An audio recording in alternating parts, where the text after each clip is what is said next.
어느 작은 마을에 교회가 하나 있었습니다. 그 교회에 실제로 나이가 9살 정도 되었지만 지적인 수준이 좀 떨어진 아이야. 그래서 5살이나 6살 정도로 그렇게 아이가 커가는 윌리라는 아이가 있었습니다. 그 교회도 이제 성탄절이 되어서 연극을 준비를 했는데요. 그 윌리가 맡은 역이 여관집 주인이었습니다. 성탄절 저녁이 되었습니다. 예배당에 마을 사람들이 이제 많이 모이기 시작했습니다. 그리고 연극이 시작됐어요. 연극이 한참 이제 진행되던 중에 요셉과 마리아가 여관으로 다가와서 문을 두드립니다. 그래서 방이 있습니까?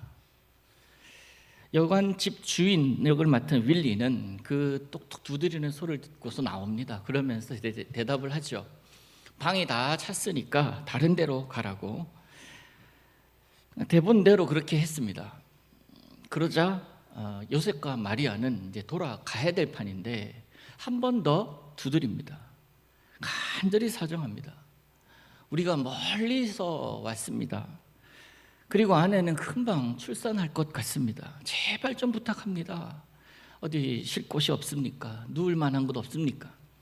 그러면 여관 주인 역을 맡은 이 윌리는 다음 대사를 이어가야 합니다.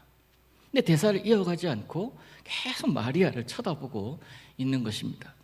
무대 뒤에서 혹시나 하는 마음으로 선생님이 대사를 읽고 있고 또 읽어주고 있었습니다. 윌리가 잘 못 듣는 것 같아서 좀 더 큰 목소리로 윌리에게 그 다음 대사를 읽어줍니다. 윌리는 선생님이 크게 읽어주는 소리에 정신을 차립니다. 마리아만 계속 보고 있던 그 시선에서 눈을 뗍니다. 그리고는 대답을 해요. 안 돼요. 방이 없다고요. 얼른 돌아가세요. 그래서 요셉과 마리아는 그제서야 슬픈 표정을 하면서 뒤를 돌아서 걸어가요. 살짝 위기가 있었지만 이제 그게 잠잠해졌습니다.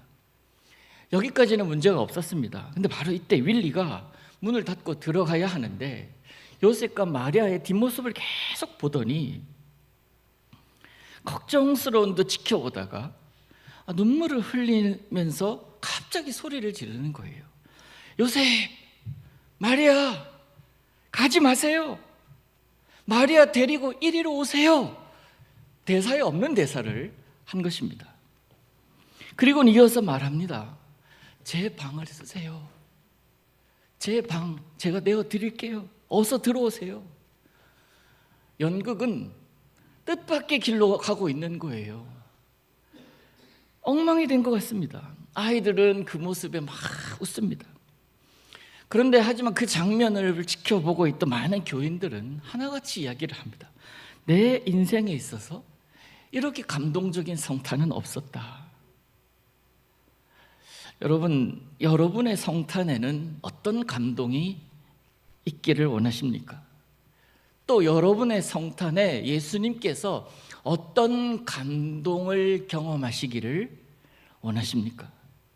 오늘 본문을 통해서 우리가 이 성탄을 맞이한 성탄주일에 한번 생각해 봐야 할 것을 좀 생각해 보는 그런 시간을 좀 가지기를 원합니다. 본문 26절과 27절을 보면 알 수 있는 사실이 몇 가지가 있는데요. 요셉과 마리아라는 사람, 이 두 사람은 약혼 관계인 것을 알 수가 있습니다. 또 하나 그들은 지난주에도 말씀드렸듯이 이 나사렛에서부터 출발해서 베들레헴까지 거리가 150km 정도 된다고 말씀드렸잖아요. 그 거리를 걸어왔고 지금 이제 나사렛에서 출발해서 베들레헴에 도착하여서 그곳에 이제 집을 구하고 있는 상황임을 알 수가 있습니다. 또 그들이 출발한 지역이 갈릴리 나사렛이라는 것을 우리가 알 수가 있죠. 여러분, 특별히 나사렛이라는 지역은 이스라엘 지역에서도 좀 변두리 지역입니다. 그래서 예수님께서 공생애 활동하던 가운데에 그 속에 간사함이 없도다라고 이야기를 들은 사람이 있죠. 누구죠? 나다나엘이라는 사람. 그 나다나엘이라는 사람은 친구였던 이 빌립으로부터 나사렛에서 예수라는 자가 나타났어. 그러면서 예수님에 대한 소문을 나다나엘에게 빌립으로부터 들었을 때에 그가 어떤 생각을, 어떤 말을 합니까? 나사렛에서 무슨 선한 것이 난다고. 그렇게 이야기할 정도로 편견이 있던 땅이었고, 게다가 지리적으로 변방에 있었기 때문에 이방 문화의 영향을 참 많이 받았던 그런 마을이었습니다. 그렇기 때문에 정통 유대인들에게 있어서 그 땅은 멸시받기에 딱 좋은 땅이었어요. 그런데 그런 곳에서 예수 그리스도가 임했고, 이 베들레헴에 내려와서 태어난다, 그리고 나사렛에서 자란다, 그들의 상식으로는, 또 편견으로는 있을 수가 없는 일입니다. 그런가 하면 오늘 우리가 본문을 대할 때에 먼저 좀 생각해야 될 것이 있습니다. 누가복음을 기록한 이 누가는요, 마리아 잉태 사건을 기록하기 전에 다른 기적을 먼저 언급하고 있어요. 그것이 뭡니까? 나이가 많아서 임신할 수 없었던 엘리사벳으로 하여금 임신한 사실을 듣게 해요. 이 기적의 소식은 당시 그 배경이 이스라엘의 중심이었던 성전입니다. 그리고 그 소식이 당시 제사장 사역을 하기 위하여 성전에 들어가 있던 남편인 사가랴에게도 전해집니다. 그 사가랴는 할렐루야, 아멘 하면서 그 사실을 기쁨으로 받아들이지 못합니다. 의심합니다. 믿지 못합니다. 자신은 늙었고 아내도 아이를 낳을 만한 나이가 지났다라는 이유 때문에 그렇습니다. 그래서 결국 어떻게 됩니까? 아이가 태어날 때까지 벙어리가 돼요, 사가랴가. 이것이 오늘 본문 바로 앞인 25절까지의 내용입니다. 그렇게 엘리사벳을 통해서 태어난 아기가 누구입니까? 세례 요한. 오늘 본문은 그 기적적인 사건이 있은 후에 시작되는 이야기입니다. 얼마나 지났습니까? 26절 첫 번째 문자, 6째 달에 6개월 후입니다. 즉 예수님과 요한은 6개월 상관으로 잉태가 된 거예요. 6개월이 지난 이후에 천사가 다시 예수님, 이 마리아에게 나타난 것입니다. 중요한 것은 요한이 잉태되는 스토리하고 예수님이 잉태되던 스토리하고는 분위기가 너무 다르다는 거예요. 너무 대조되고 있습니다. 요한의 잉태 스토리는요, 그 배경이 성전이었습니다. 그리고 제사장 가문입니다. 그리고 오랫동안 기다렸지만 결국 포기하고 있는 상태였던 것 같아요. 그런 부부에게 천사가 와서 아이를 잉태했다라는 기쁜 소식을 받은 반면에 마리아의 잉태 소식은 어떻습니까? 아무도 주목하지 않는 땅, 이 나사렛이라는 땅. 게다가 그 부부는 어떻습니까? 아이를 기다리고 있었어요? 포기한 상태입니까? 아니에요. 아직 준비도 안 된 상태예요. 그리고 그들에게 아이가 잉태됐다라는 소식은 기쁜 소식이 결코 아닙니다.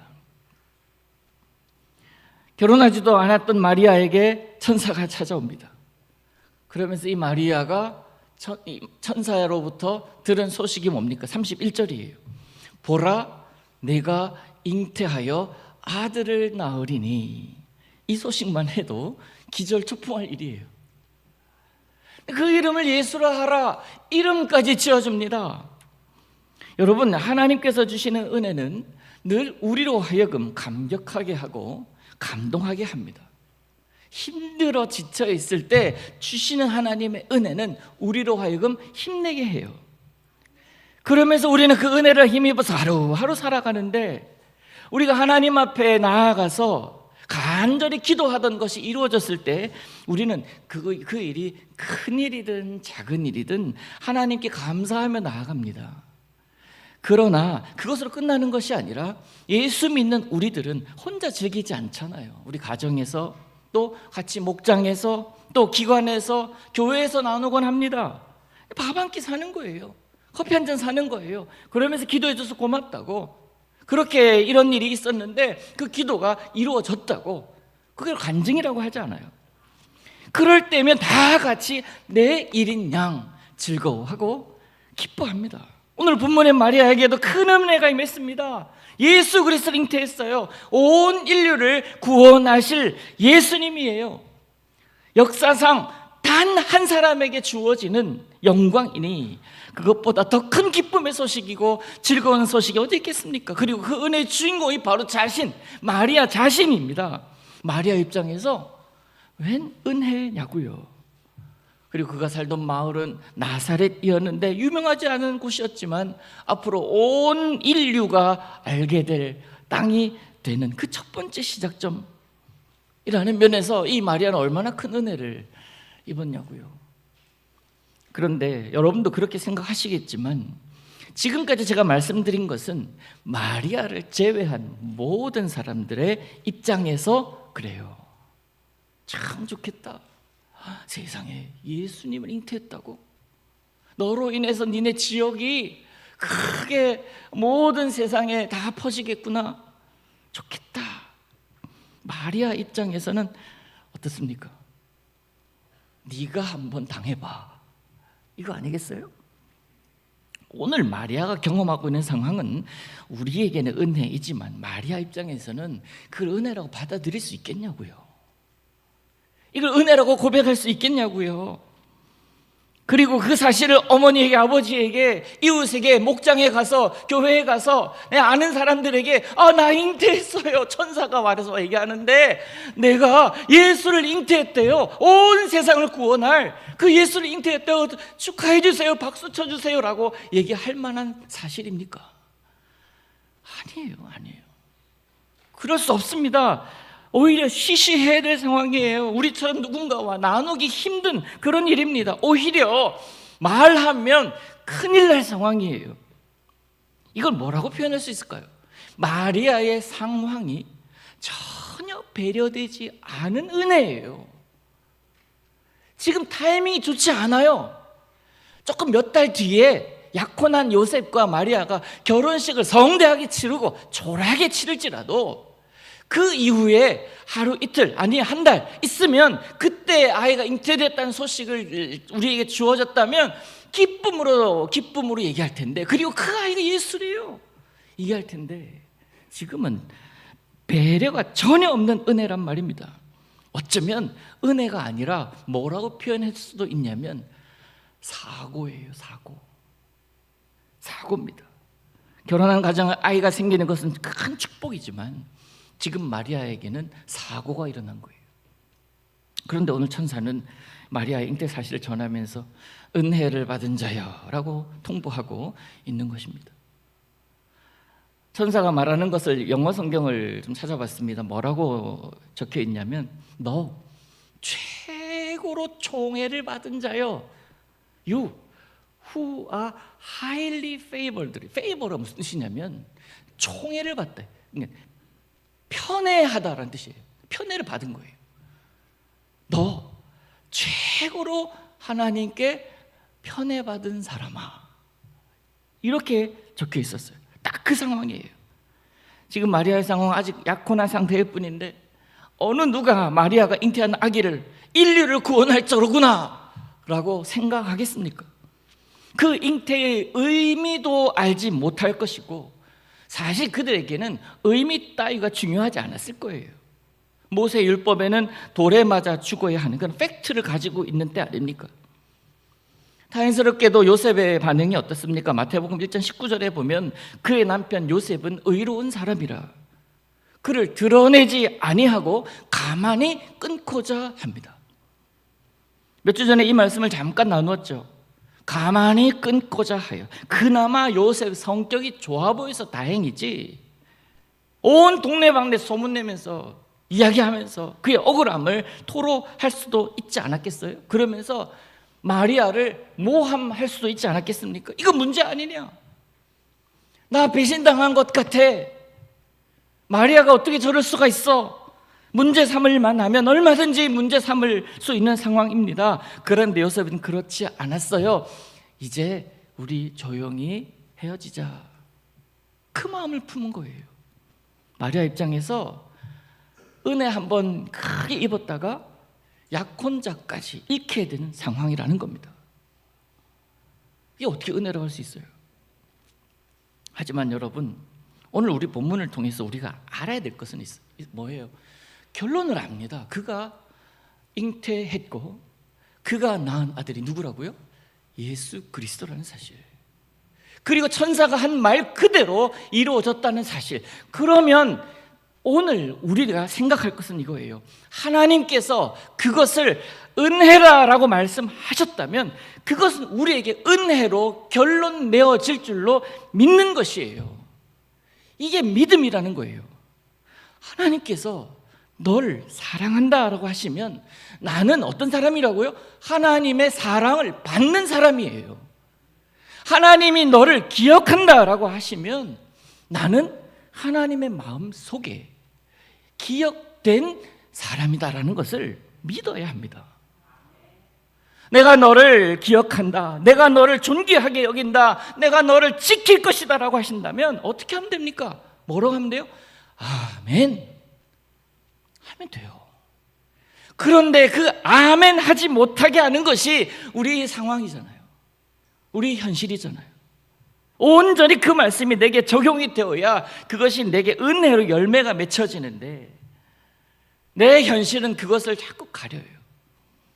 여러분 꼭 기억하십시오. 우리 하나님은 우리에게 빈말하지 않으시는 분이시고 우리의 모든 것을 아시는 분이시기에 그분이 은혜라고 한다면 은혜로 받아들이는 믿음이 우리에게 있어야 할 줄로 믿습니다. 자, 천사가 마리아에게 은혜를 받은 자요 라고 말한 이후에 한마디 더 합니다. 뭐라고 합니까? 평안할지어다. 은혜를 받은 자요 평안할지어다. 총체적 난국이에요. 마리아는 마치 이제 그 얘기를 듣고서 괜히 속이 이상할 수도 있었어요. 괜히 입덧하는 것 같이 속이 막 메스껍다라고 생각할 수 있었을 것입니다. 아직 마음의 준비가 되지 않은 상태에서 아이를 갖게 된다고 하는데 아무리 상식적으로 생각해도 있을 수 없는 일이고 또 천사의 말대로라고 한다면 이제 조금 있으면 배가 불러올 것이 분명한데 평안하라고요? 말이 되는 소리입니까? 평안하라고요? 여러분 어떻게 이런 상황에서 우리가 옆에서 마리아 옆에 있다면 평안해야지 라고 할 수 있겠습니까? 아무 말 못해요. 아무 말 못해요. 물론 말은 할 수 있습니다. 힘내. 뜻이 있겠지. 그렇게 그 고통 가운데도 하나님 뜻이 있대. 이 말이 1%라도 위로가 됩니까? 아니, 위로 안 됩니다. 평안할지어다. 입장 바꿔 생각해 보세요. 어떻게 평안하냐고. 천사에게 그렇게 얘기할 수 있지 않았겠습니까? 천사의 말 평안할지어다. 이 말은 마리아에게 전혀 위로가 되지 못합니다. 말씀드렸듯이 여러분 하나님은 우리 모든 상황과 처지와 형편을 다 아시는 분이세요. 나보다 나를 더 잘 아시는 하나님이라고 믿습니다. 그 믿음으로 살아가는 동안에 하나님께서 내게 위기도 주시고 고난도 주시고 뜻밖의 어려움의 상황 앞에서 맞닥뜨리기도 하십니다. 그때 하나님께서 나타나셔서 그 내가 믿는 하나님이 나에게 말씀하시는데 평안하라 라고 하십니다.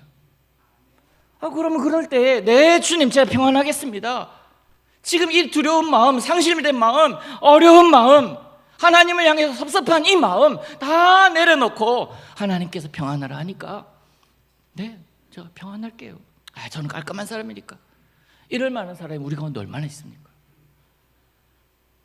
왜 그렇게 생각을 하게 됐을까요? 그렇게 할 수 있을까요? 우리가 평안하지 못하는 이유가 있습니다. 현실이 그렇게 우리로 하여금 평안을 누리지 못하게 하기 때문에 그래요. 기억할 것은 우리 하나님은 우리처럼 현실에 매여 계신 분이 아니라는 사실이에요. 우리 하나님은 우리의 틀 속에 갇혀 계시는 분이 결코 아니십니다. 우리 하나님은 크신 분이세요. 전능하신 분이십니다. 생각해 보셔요. 하나님께서 우리에게 평안하라 하실 때가 언제입니까? 우리가 처한 바로 그 상황, 평안하지 못할 그때예요. 그때 오셔서 평안하라 하십니다. 여러분이 지금 처해 있는 상황이 어떠하든지 그 속에서 이 말씀을 여러분에게 주시는 하나님의 말씀으로 받아들이신다면, 또 여러분의 상황 가운데 하나님께서 늘 함께하고 계심을 믿으신다면 이 말이 적용이 될 수 있어요. 평안하지 못할 상황임에도 불구하고 평안할 수 있음을 여러분 믿으시기를 바랍니다. 우리 안에 예수 그리스도의 능력이 있고 그 예수 그리스도 우리 가운데 있기 때문에. 여러분, 인류 역사상 가장 많이 읽힌 책이 뭔지 아세요? 성경책이에요. 성경책. 인류 역사상 세계적으로 역사적으로 성경이 1등을 빼앗긴 적은 단 한 번도 없어요. 지금도 여전히 각 나라의 말로 번역되고 있고 각 민족들이 자신들의 언어로 번역된 신약 성경과 복음서를 계속 읽고 있습니다. 올해 4월에統計를 봤어요. 세계 성서공회 연합회가 있습니다. 거기에서 낸 통계를 보니까 전 세계에 3,892개의 언어로 성경이 번역되고 있대요. 어마어마한 양이 또 언어로 번역되고 있죠. 그렇게 독보적으로 1등하게 된 작은 기여가 우리 교회도 있잖아요. 계속 읽어내잖아요. 그러니까 계속 1등을 유지하는 거예요. 자, 그러면은 성경을 포함해서 모든 이 세상에 나오는 책들, 그 책들과 관련해서요 20세기 말에 발표된 통계를 하나 제가 봤어요. 우리나라 사람들이 어떤 책을 많이 읽었냐라는 겁니다. 20세기 말이에요. 지금 한 20년 전 이야기입니다. 물론 성경은 독보적인 1위가 맞아요. 2위가 궁금하지 않습니까? 2위는 계속 바뀐대요. 막 거기서 왔다 갔다 하니까 1위 성경은 뭐 게임이 안 되고, 2위가 뭐였냐면 오랫동안 2위자를 지킨 책이 바로 이 책이에요. 여러분 한번 보시겠습니까? 잭 캔필드와 빅토르 한센이 쓴 책이에요. 마음을 열어주는 101가지 이야기. 이 책 한번 보신 적 있을 겁니다. 이 시리즈로 나왔는데요, 제가 알기로 3번째까지 나온 것으로 압니다. 책 제목대로 이 책을 읽어보면 참 마음을 푸근하게 해주고 마음을 따뜻하게 해주고 마음을 열어주기도 합니다. 실제로 그래요. 국내에서는 그때 당시에 100만 부 이상이 팔려요. 100만 부 이상이 팔렸고 전 세계를 보니까 150여 개국의 40여 개의 언어로 번역이 됩니다. 물론 성경보다는 게임이 안 되죠. 얼마나 괜찮았던 책인지 많은 사람들이 그 책을 읽었습니다. 저도 이 책을 몇 번을 읽었어요. 근데 그 책을 여러분들에게 소개하려고 하는 게 아니라 이 책에 이런 내용이 있습니다. 이 내용을 소개해 드리고 싶어서 이 책을 좀 소개를 해드렸는데, 어떤 사람이 차를 몰고 집으로 가던 가운데 집에 거의 도착할 때쯤 있는 공원을 보니까 꼬맹이 아이들이 두 팀으로 나뉘어가지고 야구 경기를 하는 거예요. 그래서 야구 경기는 재밌잖아요. 실제로 보면 재밌잖아요. 그래서 이제 차를 파킹해 놓고 그 공원에 앉아서 야구 경기를 구경하기 시작합니다. 일루가 있는 그 뒤쪽에 벤치에 앉아서 구경을 하면서 일루 수비를 하고 있는 꼬맹이에게 이렇게 이제 질문을 합니다. 얘 몇 대 몇이냐? 그러니까 꼬맹이가 막 웃으면서 얘기를 해요. 아저씨 14대 빵요. 14대 빵이래요. 아, 그래? 야, 니네 팀이 이기고 있나 보구나. 내가 재밌겠다. 열심히 해. 잘 이제 응원할게. 그러고 대답을 했는데 그 꼬맹이가 뭐라고 하는지 아세요? 아니요, 우리 지고 있어요. 14대 빵으로 지고 있다라는 거예요. 그러면서 해맑게 웃으면서 그분에게 이야기를 해주는 겁니다. 응? 근데 너 표정이 왜 이래? 표정이 왜 이렇게 재밌니? 표정에 걱정이 하나도 없냐? 14대 빵인데 왜 절망적이지가 않냐? 꼬맹이 대답합니다. 절망요? 왜요? 그러면서 그 꼬맹이가 이런 얘기를 하는 거예요. 우린 아직 한 번도 공격을 안 했어요. 지금 1회 초가 진행되고 있는데 14대 빵이라는 거예요. 여러분, 야구를 좋아하시는 분 아시겠지만 프로야구에서는 이 점수 보기 쉽지 않습니다. 그리고 14대 빵 정도 되면 이기는 건 불가능합니다. 근데 동네 꼬맹이들 야구에서는요 14대 빵은 금방 뒤집어지는 점수예요. 이 꼬맹이가 그것 알아요. 우리가 공격 안 했으니까 우리 공격하면 14점이 아니라 15점 될 수 있어요. 이 마음이거든요. 그 마음에 불안함이나 실망함이 없는 이유는 뭡니까? 우리 아직 공격 안 했기 때문에, 뒤집을 기회가 있기 때문에 그래요. 여러분, 이게 평안 아닙니까? 이게 평안이야. 평안 이거 필요 없어요. 14대 빵이어도 역전할 기회가 나한테 있다라는 것을 안다면 그건 평안이고 그건 나한테 기대감으로 오는 상황이에요. 이게 평안 아니겠습니까? 뒤집을 기회가 있기 때문에. 지금 지고 있어도 괜찮아요. 지금 불리해도 괜찮아요. 지금 내가 무너져도 괜찮아요. 그러나 내가 내 상황이 좋게 보이지 않고 자꾸 불리하게 내 상황으로 계속 내가 원하지 않는 상황으로 그렇게 간다 할지라도 불안해하거나 조급해하지 않을 수 있는 것은 나에게 공격의 기회가 있다라는 사실, 역전의 찬스가 있다라는 것을 예수 믿는 사람들 이 사실을 알아야죠. 그 역전의 찬스가 뭡니까? 예수 그리스도가 태어나실 것이다라는 거예요. 그리고 그 예수 그리스도를 나를 위해 이 땅에 보내셨고 나를 구원하실 분이시다라는 사실을 믿는다는 것, 그 하나만으로 나는 역전할 수 있다는 거예요.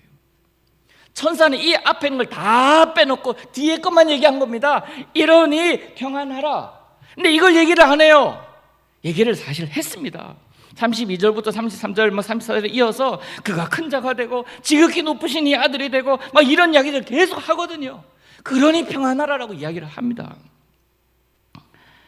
여러분, 예수 믿는 우리에게 하나님이 있다는 것, 그 하나님이 나의 배경이 되어주신다는 것, 그것이 예수 믿는 우리들이 평안해야 할, 평안해도 될 유일한 이유임을 기억하시기를 바랍니다.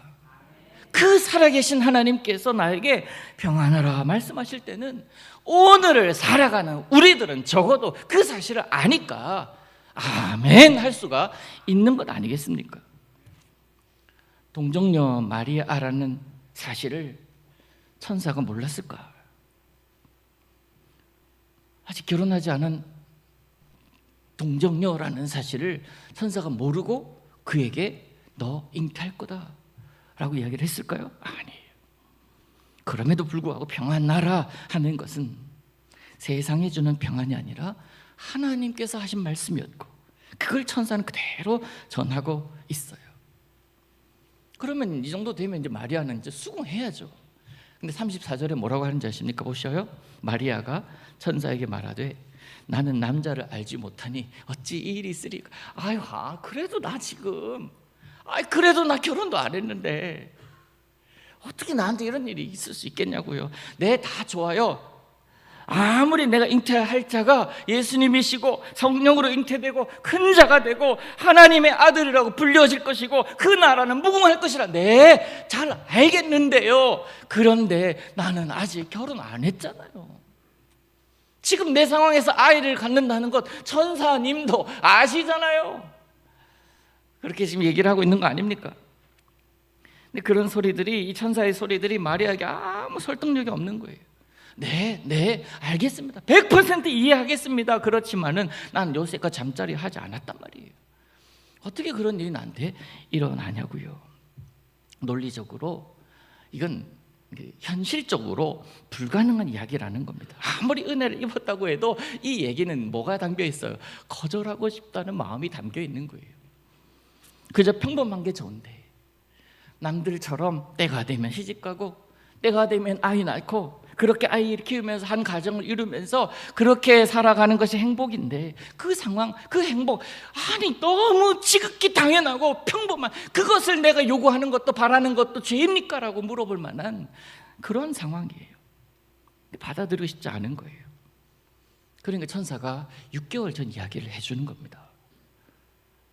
엘리사벳의 태를 연이가 하나님이시라는 사실을 말해주면서 마리아를 안심시키고 있어요. 그리고 누가는 이 받아들이기 힘든 현실이라는 것을 알고는 예수님 탄생 사건 앞에 있었던 세례 요한의 탄생 스토리를 먼저 언급하고 있는 거예요. 성경 전체로 볼 때 그래서 하나님은 우리에게 얼마나 많이 배려하고 계시는지를 느껴야 돼요. 우리를 얼마나 이해해 주시는지를 느껴야 돼요.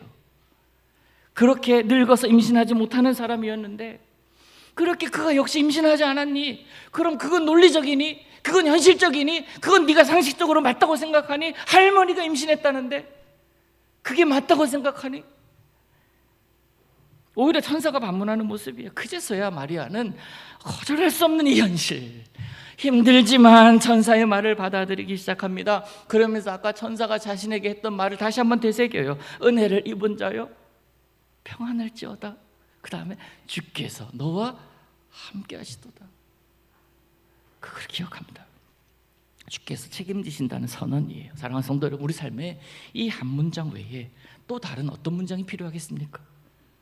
주께서 너와 함께 하시도다. 이 문장이 우리 모두의 인생에 정확하게 자리 잡혀야 할 줄로 믿습니다. 이 선포를 여러분 평생 마음에 품고 살아가시기를 원합니다. 아무리 고단한 인생길이고 힘겨운 오늘을 걸어간다 할지라도 우리 마음을 너무나 잘 아시는 우리 하나님께서 나와 함께하고 계시고, 나는 보지 못하는 현실 너머의 일들, 그 속에 있는 비밀스러운 것들, 그런 것들을 다 알고 계시는 분이 나와 함께 하신다니, 비록 내 눈으로 보기에는 평안할 이유가 없고 노래할 이유를 아무리 찾아도 찾을 수 없는 그 상황 가운데 근원적인 평안을 누릴 수 있게 되는 것은 이 한마디 때문 아닙니까? 주께서 너와 함께 하시도다. 성탄의 가장 큰 의미는 이거예요. 우리와 함께 하시기 위해서 이 땅에 오셨다는 것. 그 주님이 오셔서 우리에게 무엇을 주십니까?